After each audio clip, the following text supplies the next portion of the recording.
Hi, welcome to white Moon ladies Taylor. இன்னைக்கு பாருங்க, நான் வந்து ஒரு லைனிங் ப்ளவுஸோட பேக் சைடு கட் பண்ணியிருக்கிறேன். இது வந்து நம்மளோட லைனிங்கு, இது வந்து நம்மளோட மெயின் கிளாத்து. இப்போ மெயின் கிளாத்தில் உள்ள வெளியே ரெண்டு இருக்குது. இப்போ நல்ல பக்கம் இங்கே பாருங்கள், இது வந்து நல்ல சைடு, இது வந்து கெட்ட சைடு. கெட்ட சைடை உள்ளே வச்சுக்கோங்க. இப்போ நான் இதை வந்து கிளாத்தை நெக்கு தைச்சி உள் பக்கம் திருப்பிக்க போகிறேன். அதனால் நேர் பக்கத்தில் லைனிங்கை பாருங்க, மெயின் கிளாத்தில் லைனிங் எப்படி வச்சு திருப்ப போகிறேன்னு சொல்கிறேன். இப்படி வச்சு திருப்பறதுனால எதுக்கு யூஸ்னா, லேஸ் கொடுக்கறதுக்கு யூஸ் ஆகும். லேஸ் கொடுக்கும்போது நம்ம வந்து நார்மலாக ஸ்டிச் பண்ணிட்டு கழுத்துக்கு வந்து கிளாத் கொடுத்து மடிக்கும் போது நமக்கு எக்ஸஸ் வேலை. இதுனா நம்மளுக்கு சிம்பிளாக போயிடும். இப்போ பாருங்க, இது வந்து நல்ல பக்கம், நல்ல பக்கத்தில் லைனிங்கை நான் வைக்கிறேன். வச்சு ஃபர்ஸ்ட் நெக்கை நான் வந்து தைச்சிக்க போகிறேன்.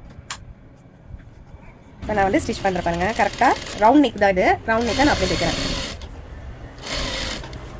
லைனிங் தான் நமக்கு வந்து கரெக்டான அளவு. மெயின் கிளாத் வந்து நம்ம முன்ன பின்ன கட் பண்ணியிருந்தாலும் லைனிங் எப்படி இருக்கோ அது மாதிரி வச்சு கரெக்டாக ஷோல்டர் பாயிண்ட் ஷோல்டர் வர மாதிரி தைச்சுக்கோங்க.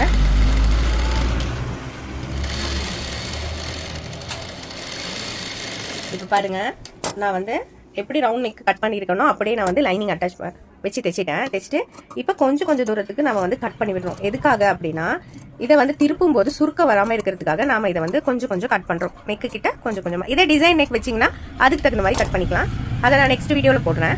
இப்போ வந்து இதை வந்து திருப்பிட்டு இதுக்கு மேலே நம்ம வந்து பரிமாண தையல் போடணும். இங்கே பாருங்கள், இந்த கிளாத்தை இந்த சைடு ரைட் சைடு வச்சுக்கோங்க. லைனிங் கிளாத் மேலே போடணும், மெயின் கிளாத்தில் போடக்கூடாது. லைனிங் கிளாத் மேலே ஃபுல் ரவுண்டுக்கும் அப்படியே போட்டுகிட்டே வந்துருங்க. போட்டேன். இப்போ பாருங்க, போட்டதுக்கப்புறம் இந்த மாதிரி தான் இருக்கும். இப்போ இந்த ஓரத்தில் ஒரு ஸ்டிச் பண்ணிக்கோங்க. ரவுண்ட் நெக்கு கரெக்டாக இருக்கும். இதுக்கப்புறம் இதுக்கு மேலே நீங்கள் வந்து லேஸ் வைக்கிறதும் வைக்காததும் உங்கள் இஷ்டம். லேஸ் வைக்கணும்னா இதுக்கு மேலே நீங்கள் அப்படியே வச்சு தைச்சிக்கலாம். நான் இதை வந்து இப்படியே தான் விட போகிறேன். ரவுண்ட் நெக்கை இப்படியே விட்டுற போகிறேன். இப்போ எக்ஸஸாக இருக்கிற பக்கத்தில் இருக்கிற ஹோல், ஆம் ஹோல், இந்த சைடு இருக்கிற ஆம் ஹோலில் நான் எக்ஸ்ட்ரா ஸ்டிச் போட்டுக்கிறேன், நவராமல் இருக்கிறதுக்காக. போட்டுட்டு இப்போ திருப்பிக்கலாம். இப்போ பாருங்கள், இதை வந்து நான் அடையாளப்படுத்தி இருக்கிற மடித்து தைக்கிறதுக்காக இதை வந்து ஒரு மடிப்பு, அதுக்கப்புறம் ஒரு மடிப்பு. இப்போ நம்ம வந்து இதை மடித்து ஸ்டிச் ஃபுல்லாக ஸ்டிச் பண்ணிக்கலாம்.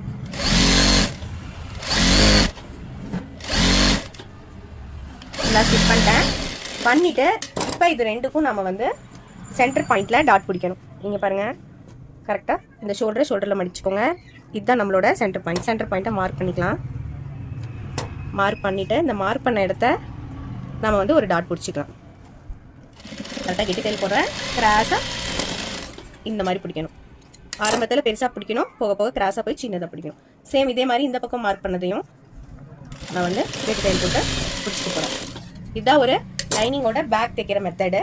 பாருங்கள், இப்போ நான் இதை வந்து ஸ்டிச் பண்ணிட்டேன். நெக்கு தைச்சேன், இதெல்லாம் எக்ஸஸாக நவராமல் இருக்கிறதுக்கு ஸ்டிச்சிங் போட்டு டாட் பிடிச்சேன். இதுதான் பேக்கு. தேங்க்யூ.